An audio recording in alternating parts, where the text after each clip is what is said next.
Tout a basculé quand un dossier jaune a frappé la table brusquement. Pendant plus de 30 ans, des contrats miniers gardés secrets ont présenté le Burkina Faso comme pauvre, tandis qu'une part dérisoire des profits quittait le pays par des clauses opaques, signatures et sourires officiels. Que reste-t-il au peuple quand Ibrahim Traoré expose des dates, des chiffres et l'idée qu'une souveraineté peut se reconquérir sans demander la permission? Dans le silence d'une salle de réunion, une professeure à la retraite et un soldat transforment d'une preuve oubliée en détonateur politique et le monde commence à regarder autrement ce pays enclavé. Cette histoire promet de montrer comment un pays présenté comme marginal a utilisé des preuves concrètes pour déplacer un rapport de force international. Elle éclaire ce que des contrats apparemment légaux peuvent produire lorsqu'ils sont disséqués ligne par ligne, et pourquoi leur remise en cause ne concerne pas seulement des ministères, mais des familles entières, des écoles, des hôpitaux. L'enjeu dépasse un simple conflit économique car il touche à la définition même de la souveraineté dans un système mondial fondé sur des règles écrites par les plus puissants. En suivant le chemin emprunté par Ibrahim Traoré, il devient possible de comprendre comment une décision politique peut réveiller des attentes populaires, mais aussi déclencher des réactions hostiles bien au-delà des frontières nationales. Ce récit ne promet pas une victoire facile ni immédiate. Il expose au contraire les risques assumés, les pressions diplomatiques, les menaces économiques et les dilemmes internes qui accompagnent toute rupture avec l'ordre établi. La question centrale est simple. Jusqu'où un État peut-il aller pour récupérer ce qu'il considère comme sien sans se retrouver isolé ou affaibli à long terme? En moyenne, certains contrats miniers ne reversaient qu'environ 2% des profits déclarés à l'État. Sur près de 3 décennies, ce déséquilibre a façonné une économie où la richesse extraite ne se reflétait ni dans les infrastructures, ni dans les services publics. Ce constat est le point de départ du récit porté par Ibrahim Traoré, non comme une accusation isolée, mais comme une lecture méthodique d'accords longtemps présentés comme normaux. Le Burkina Faso avait été décrit comme un pays pauvre par nature, sans capacité technique ni levier de négociation. Pourtant, sous cette image persistante, des documents conservés hors des circuits officiels racontaient une autre histoire, faite de clauses léonines, de signatures répétées et de mécanismes juridiques difficiles à contester sans preuve tangible. Le contexte international explique en partie cette situation. Dans les années qui ont suivi la signature de ces accords, l'extraction de l'or et d'autres minerais s'est intensifiée, tandis que les revenus publics progressaient lentement. Les justifications avancées reposaient sur l'argument du développement, de l'investissement étranger et de la stabilité régionale. Ce discours a longtemps suffi à neutraliser toute remise en question, surtout dans un pays enclavé et dépendant de partenaires extérieurs. La rupture intervient lorsque ces contrats sont relus non plus comme des fatalités historiques, mais comme des choix politiques précis. Ibrahim Traoré s'inscrit alors dans une séquence où la souveraineté n'est pas invoquée comme un slogan, mais comme une conséquence logique de chiffres alignés, de dates vérifiables et de responsabilités identifiables. Le dossier présenté ne crée pas la réalité, il la rend visible. Dans ce cadre, la figure d'Aïcha Dembélé joue un rôle de passeuse de mémoire. Son lien familial avec un militant disparu relie le présent à un passé de contestation étouffé. Ce détail, souvent relégué au second plan, explique pourquoi la révélation n'est pas seulement administrative. Elle est aussi sociale et symbolique. La question reste ouverte à ce stade. Une vérité documentée suffit-elle à inverser un rapport de force construit sur des décennies? Dans cette séquence, le récit cesse d'être abstrait et se concentre sur des trajectoires humaines précises. Aïcha Dembélé n'est ni juriste ni responsable politique, mais une ancienne enseignante issue d'un village rural, dépositaire d'un dossier transmis comme un héritage fragile. Ce rôle discret éclaire la manière dont une contestation peut naître loin des centres de pouvoir, puis s'y frayer un chemin par la persistance plutôt que par la force. À ses côtés, Ibrahim Traoré apparaît moins comme un symbole que comme un point de convergence. Il ne découvre pas la réalité de l'exploitation, il l'ordonne, la structure et la rend audible. Le premier impact de cette démarche ne se mesure pas encore en décision officielle, mais en réaction immédiate. Dans les réunions internes, le ton change. Les échanges cessent d'être protocolaires et deviennent prudents, presque tendus, comme si chaque mot pouvait désormais être confronté à une pièce justificative. Sur le terrain, l'effet est plus diffus mais perceptible. Des forums communautaires sont organisés pour expliquer, sans jargon, ce que signifient des pourcentages, des clauses et des durées contractuelles. Pour de nombreux citoyens, c'est la première fois que l'exploitation minière est reliée directement à l'état des routes, des écoles ou des centres de santé. La distance entre ressources extraites et conditions de vie commence à se réduire dans les esprits. Cette phase précoce n'apporte pas encore de bénéfices matériels immédiats. Elle installe cependant un changement de perception décisif. La question n'est plus de savoir si le pays est pauvre, mais pourquoi il l'est de rester malgré l'abondance extraite. Ce déplacement du regard prépare la suite des événements et transforme une revendication morale en attente collective structurée. Avant la rupture, la situation suivait un schéma connu. Les contrats miniers signés dans les années précédentes étaient considérés comme intouchables, présentés comme le socle de la stabilité économique et de la crédibilité internationale du pays. Les réunions se succédaient sans remise en cause de fond et les discussions portaient surtout sur des ajustements marginaux, jamais sur la structure même des accords. Dans ce cadre, toute contestation était perçue comme irréaliste ou dangereuse. Le point d'activation survient après plusieurs mois de préparation discrète. Des rencontres à huis clos sont organisées, loin des regards extérieurs, pour vérifier chaque document, chaque date, chaque signature. L'objectif n'est pas l'effet d'annonce, mais la cohérence du dossier. Lorsque la décision est prise d'exposer publiquement ces éléments, elle s'appuie sur une conviction simple. Sans preuve solide, aucune rupture durable n'est possible. Le moment de bascule se produit lors d'une réunion de haut niveau organisée dans un cadre symbolique, fréquenté par des diplomates et des représentants d'entreprises étrangères. Dans cette salle feutrée, le fameux dossier jaune est posé sur la table. Les échanges, d'abord formels, se figent. Chaque page présentée correspond à un engagement précis, souvent ancien, mais toujours juridiquement valable. L'effet n'est pas spectaculaire au sens théâtral, il est méthodique. Le silence qui s'installe traduit moins la surprise que la difficulté à contester des faits alignés avec rigueur. À partir de cet instant, la séquence s'accélère. Les jours suivants sont marqués par une série d'annonces successives: suspension temporaire de certains contrats, lancement d'audits indépendants, gel d'actifs liés aux accords jugés frauduleux. Le gouvernement affirme vouloir clarifier la situation avant toute renégociation.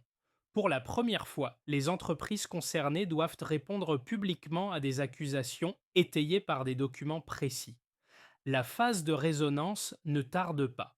Sur le plan interne, les réactions sont contrastées. Une partie de la population accueille ces décisions comme un acte de justice attendu depuis longtemps, tandis que d'autres expriment des inquiétudes face aux risques économiques immédiats. À l'extérieur, les partenaires internationaux observent avec prudence. Certains appellent au dialogue, d'autres dénoncent une remise en cause des règles établies. Les marchés réagissent, les cours fluctuent et l'incertitude devient palpable. Dans cette montée en tension, Ibrahim Traoré choisit de maintenir le cap. Le discours officiel insiste sur la légalité des démarches et sur la nécessité de restaurer une souveraineté économique cohérente. Les décisions prises ne sont pas présentées comme définitives, mais comme une étape préalable indispensable. Cette ligne des événements, marquée par une succession rapide d'actions et de réactions, transforme un débat technique en enjeu politique central, ouvrant une phase où chaque choix aura des conséquences durables. Au départ, la base était présentée comme acceptable. Des contrats garantissaient à l'État une participation symbolique au profit, officiellement suffisante pour attirer l'investissement étranger.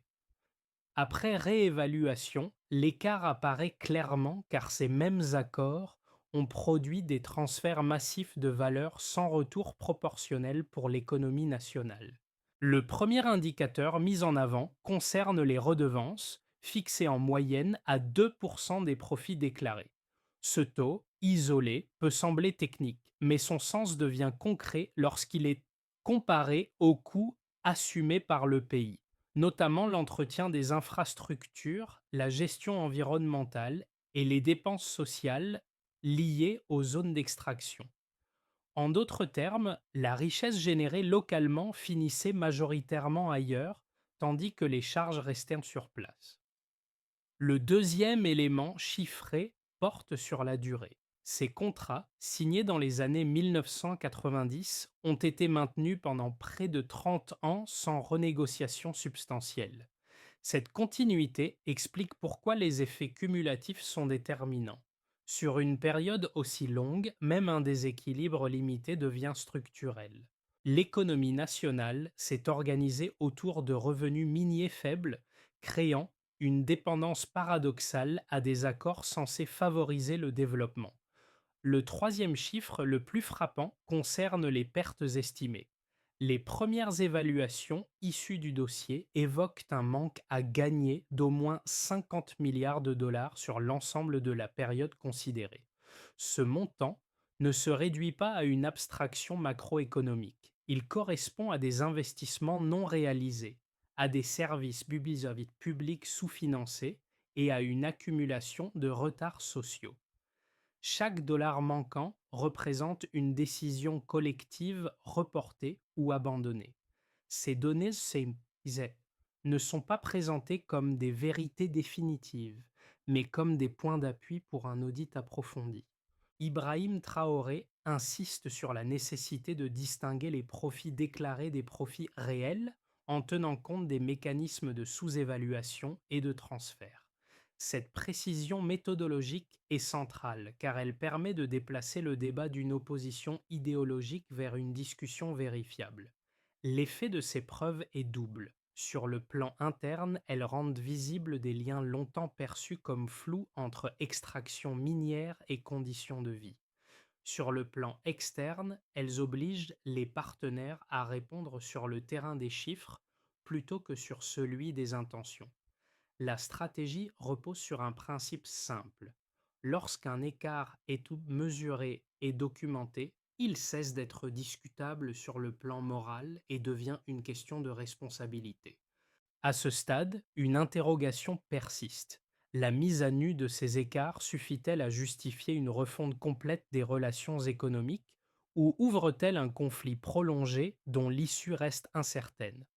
Les défenseurs des anciens accords avancent d'abord un argument central. Sans ces contrats, le Burkina Faso n'aurait pas attiré les capitaux nécessaires au développement du secteur minier. Selon cette lecture, les conditions consenties aux entreprises étrangères reflétaient un compromis réaliste entre un État à faible capacité technique et des investisseurs disposant du savoir-faire, des équipements et de l'accès aux marchés internationaux. Les redevances modestes seraient alors le prix à payer pour entrer dans une économie mondialisée compétitive. Un deuxième argument repose sur l'emploi et la stabilité. Les multinationales affirment avoir créé des milliers de postes directs et indirects, contribuant à réduire le chômage et à maintenir un certain équilibre social dans les régions minières. Remettre en cause ces accords serait, selon eux, risquait une fuite des investisseurs, une fermeture de sites et une aggravation immédiate des difficultés économiques locales. Dans cette perspective, la continuité contractuelle est présentée comme un mal nécessaire. Ces positions sont prises au sérieux par les autorités, car elles s'appuient sur des logiques économiques reconnues. Cependant, la réponse formulée par le gouvernement burkinabé s'appuie sur les données mises au jour. Les chiffres montrent que les emplois créés restent précaires et faiblement rémunérés, tandis que les bénéfices principaux sont externalisés. De plus, la durée exceptionnelle des contrats, sans ajustement significatif, contredit l'idée d'un partenariat évolutif censé accompagner le développement des capacités nationales. La contre-argumentation souligne aussi un point souvent négligé. Attirer des investissements ne signifie pas accepter n'importe quelle condition indéfiniment. La comparaison avec d'autres pays producteurs révèle que des modèles plus équilibrés existent combinant participation accrue de l'État, fiscalité progressive et transfert de compétences. Dans ce cadre, la remise en question actuelle n'apparaît pas comme une rupture idéologique, mais comme une mise à niveau tardive.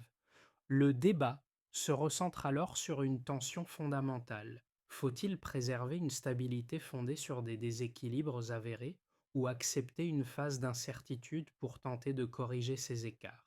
C'est cette alternative, plus que l'opposition entre ouverture et fermeture, qui structure désormais la discussion. La véritable inflexion apparaît lorsque l'enjeu cesse d'être strictement juridique pour devenir diplomatique et symbolique. À ce moment précis, Ibrahim Traoré comprend que la publication des preuves ne suffit plus.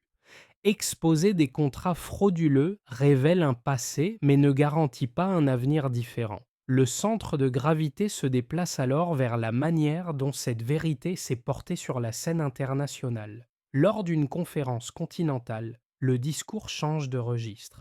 Il ne s'agit plus seulement de dénoncer des accords précis, mais de poser une question plus large sur les règles qui gouvernent les échanges entre pays producteurs et acteurs globaux. Ce glissement est décisif, car il transforme un conflit national en précédent potentiel. Les partenaires étrangers ne sont plus face à un État isolé, mais à un message susceptible de résonner ailleurs. Cette révélation modifie aussi les attentes internes. Une partie de la population ne mesure plus la réussite uniquement à l'annulation de contrats, mais à la capacité du pays à tenir face aux pressions. Le débat s'approfondit. Récupérer des ressources est une étape, redéfinir des relations en est une autre. À partir de là, la trajectoire ne peut plus revenir en arrière sans perte de crédibilité. Le dossier a ouvert la porte. La question devient désormais jusqu'où aller sans perdre l'équilibre.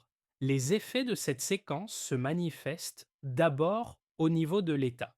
Les finances publiques entrent dans une phase de transition marquée par l'incertitude. À court terme, la suspension de certains contrats réduit des flux attendus, mais elle ouvre aussi la possibilité de redéployer des recettes futures sur des bases plus transparentes. Pour l'administration, le défi consiste à maintenir les services essentiels tout en finançant des audits, des négociations et de nouvelles capacités de contrôle. Ibrahim Traoré insiste alors sur une logique de moyen terme, où la crédibilité institutionnelle devient un actif aussi important que les revenus immédiats. Pour les entreprises, le choc est double. Les multinationales concernées font face à une remise en cause de leurs modèles opérationnels et à une exposition médiatique accrue. Certaines adoptent une posture défensive, d'autres cherchent le dialogue pour préserver leur présence. À l'inverse, des acteurs régionaux et locaux perçoivent une opportunité. La perspective de contrats renégociés ou de partenariats plus équilibrés attire des intérêts nouveaux, même si ceux-ci restent prudents face au climat d'incertitude juridique. Du côté des citoyens, les conséquences sont plus diffuses mais profondément ressenties. La révélation des chiffres modifie les attentes sociales.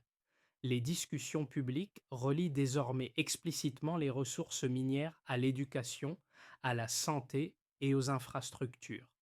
Dans certaines zones, l'annonce de projets pilotes financés par des recettes réaffectées nourrit un espoir mesuré. En parallèle, la crainte de sanctions économiques et de perte d'emplois alimente des inquiétudes, rappelant que la transition comporte des coûts réels. À l'échelle régionale, la décision du Burkina Faso agit comme un signal.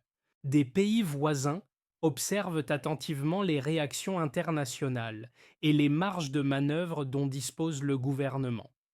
Des débats internes émergent sur la pertinence de renégocier des accords similaires. Cette dynamique ne crée pas un alignement immédiat, mais elle fissure l'idée selon laquelle ces contrats seraient immuables. Le geste porté par Ibrahim Traoré devient ainsi un point de référence autant admiré que scruté. Ses conséquences, encore en cours de déploiement, dessinent un paysage contrasté. Elles montrent que la récupération de souveraineté n'est ni instantanée ni uniforme. Elle se traduit par des arbitrages permanents entre stabilité et transformation, entre attentes sociales et contraintes extérieures. La question centrale reste alors ouverte. Ces effets cumulés suffiront-ils à ancrer durablement un nouveau modèle ou resteront-ils une parenthèse fragile dans un système plus large? Le premier scénario, souvent présenté comme la base réaliste, envisage une stabilisation progressive après une période de tension. Dans cette hypothèse, les audits aboutissent à des renégociations partielles plutôt qu'à des ruptures totales. Les recettes publiques augmentent lentement sans compenser immédiatement les pertes liées aux suspensions initiales. Si cette trajectoire se confirme, alors l'État consolide ses capacités de contrôle, tout en évitant un isolement prolongé. La crédibilité internationale se reconstruit par étapes au prix d'une croissance modérée et d'arbitrage budgétaire strict. Un second scénario, plus optimiste, repose sur un effet d'entraînement régional. Si d'autres pays producteurs s'engagent donc dans des démarches similaires, alors le rapport de force évolue collectivement. Dans ce cas, les partenaires étrangers adaptent leurs pratiques pour préserver l'accès aux ressources.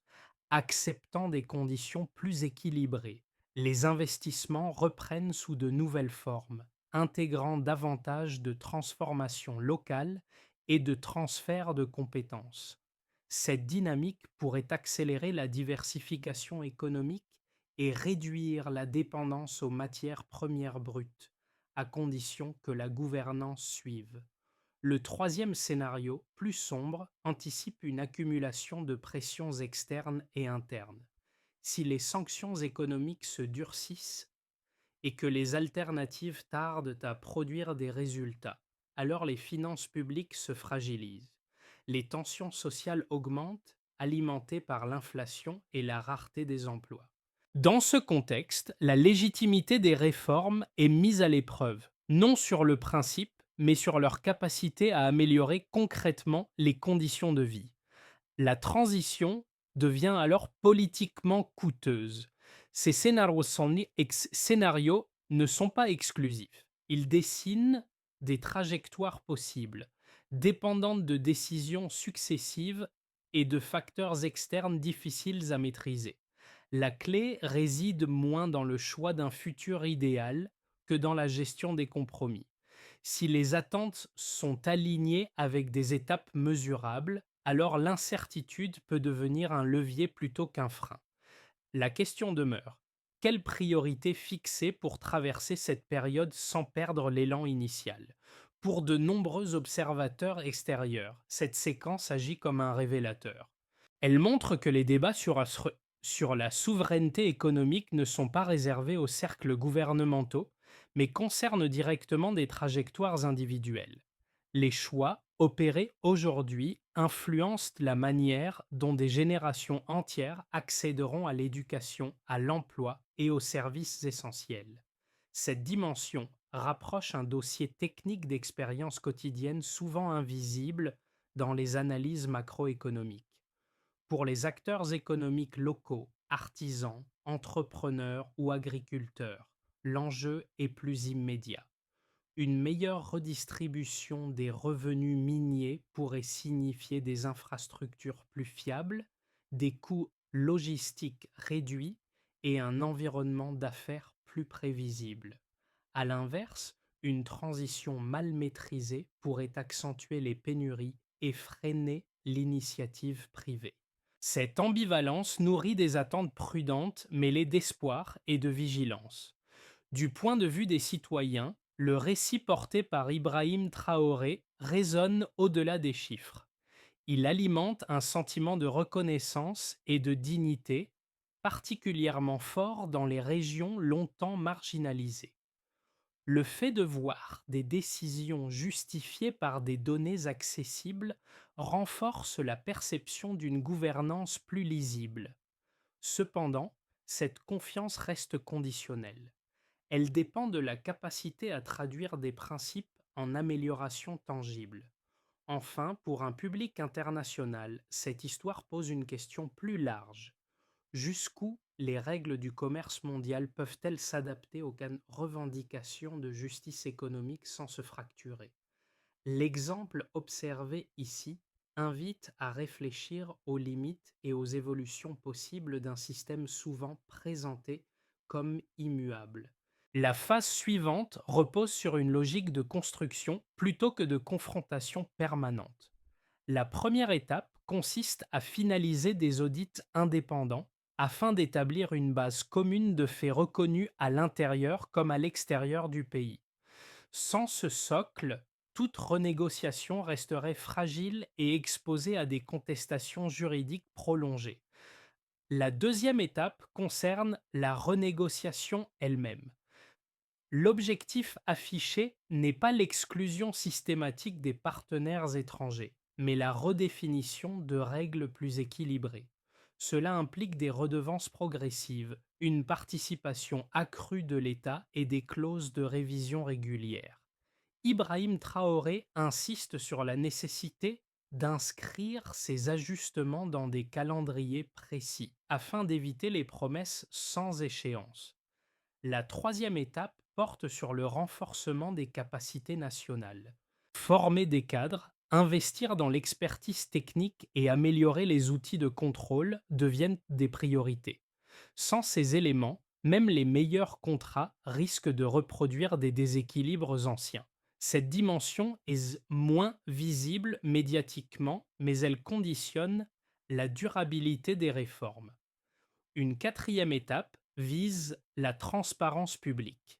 Publier les grandes lignes des accords, expliquer les indicateurs de suivi et associer les collectivités locales permet de maintenir un soutien social informé. Cette ouverture sert aussi de mécanisme de pression interne pour limiter les dérives. Enfin, la dernière étape repose sur la coordination régionale. Si des cadres communs émergent entre pays producteurs, alors les marges de manœuvre individuelles s'élargissent. La trajectoire proposée n'élimine pas les risques, mais elle offre une méthode pour transformer une rupture initiale en processus structuré et mesurable dans le temps. Le récit revient alors à l'image initiale, celle d'un dossier transmis comme un objet ordinaire, presque banal. Entre les mains d'une ancienne enseignante, ce dossier n'avait ni valeur financière ni pouvoir officiel. Il portait pourtant la mémoire d'une injustice accumulée et la persistance d'une question jamais résolue. Lorsqu'Ibrahim Traoré l'intègre à une décision politique, cet objet change de statut. Il cesse d'être un symbole discret pour devenir un repère collectif. Ce basculement explique la charge émotionnelle qui accompagne la séquence. Pour une partie de la population, il ne s'agit pas seulement de contrats ou de chiffres, mais d'une reconnaissance tardive. Les sacrifices passés, les luttes s'étouffées et les espoirs différés trouvent enfin un écho visible. Cette reconnaissance nourrit un sentiment de continuité entre les générations, reliant une histoire personnelle à une trajectoire nationale. Dans ce cadre, Ibrahim Traoré n'apparaît pas comme un héros isolé, mais comme le point où convergent des attentes longtemps dispersées. La décision prise n'efface pas les incertitudes à venir, mais elle marque une ligne claire. À partir de ce moment, le retour en arrière devient moralement coûteux, même si le chemin reste complexe. Une phrase s'impose alors, simple et persistante. Certaines vérités attendent seulement d'être reconnues pour changer le cours des choses. À ce stade, le récit ne cherche pas à imposer une conclusion définitive. Il invite plutôt à une réflexion collective sur ce que signifie reprendre la maîtrise de ses choix économiques dans un monde interdépendant. L'expérience du Burkina Faso, portée par les décisions d'Ibrahim Traoré et par les réactions qu'elle suscite, montre que chaque avancée soulève de nouvelles questions plutôt qu'elle ne ferme le débat. Pour certains, cette trajectoire illustre un acte de courage politique. Pour d'autres, elle révèle les fragilités d'un système mondial peu préparé à des remises en cause frontales. Entre ces lectures, un espace de discussion s'ouvre, où l'on peut interroger les conditions d'un développement plus équilibré sans ignorer les contraintes réelles. L'intérêt de ce parcours tient peut-être moins à son issue qu'au processus engagé. Observer, comparer, questionner permet de dépasser les jugements rapides. Ce dialogue, qu'il soit citoyen, académique ou institutionnel, participe à la construction de repères communs. La réflexion reste ouverte. Comment concilier souveraineté, coopération et stabilité dans un contexte marqué par des héritages lourds et des attentes pressantes?